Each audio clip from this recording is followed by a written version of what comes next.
Okay, if you've been following me for a while, you know part of what I do is not just sewing, I do a lot of embroidery work. Typically when I do embroidery, this is the embroidery hoop I use. So I have a Brother SE1900 and I use this embroidery hoop primarily because it's the one that came with my machine.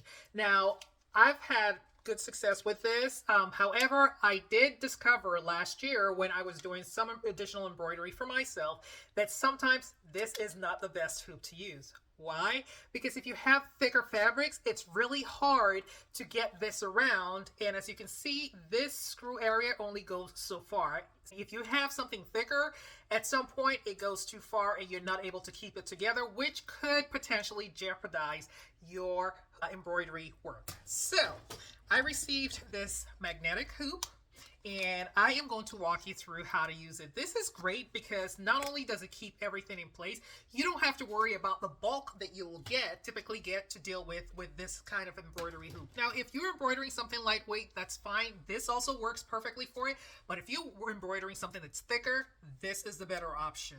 It's a magnetic hoop, and it actually gives you the ability to smooth out your material and then put it down so that everything comes out straight.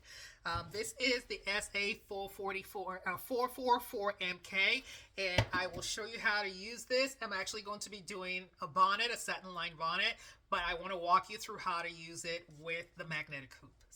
So first things first, this actually comes with its own set of instructions. It shows you how to use it and how to lay your fabric and everything, which is really good. The other thing it comes with is this guide, which you can use if you need it. It's similar to what you would get in the other hoop.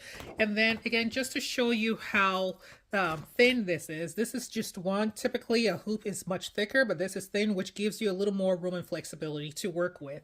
And it comes with 10 magnets.